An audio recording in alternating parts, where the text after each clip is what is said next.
Lipat na ng tahanan ng paborito nating game show na Wawa Win.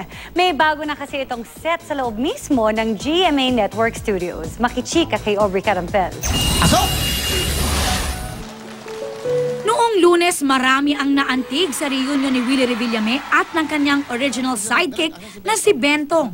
Si Bentong na ho, ang aking magmula ngayong bodyguard ko na to. Sinundan talaga kita, iba talaga ang puso mo.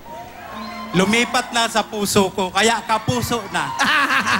Matagal din ang kanilang pinagsamahan sa iba't ibang programa, kaya natutuwa raw si Bentong na hindi raw siya kinalimutang tulungan ng kaibigan. 3 buwan daw siyang walang trabaho, kaya hirap lalo na sa pagpapaaral sa kanyang mga anak. Dagdag pa ang kanyang sakit. Meron nga akong sakit, media. Ano yung media? Diabetes. Hirap man sa buhay ay nananatiling masayahin si Bentong, kaya siya raw ang magdadagdag ng tuwa at saya sa paborito nating game show.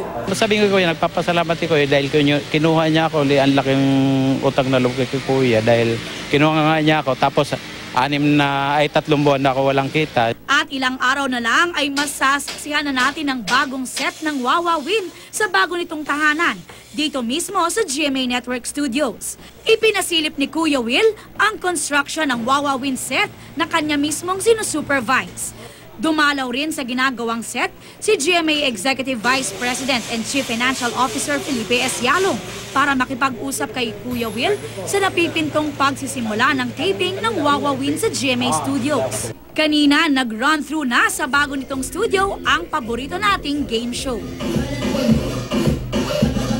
Aubrey Carampel, updated sa Showbiz Happenings.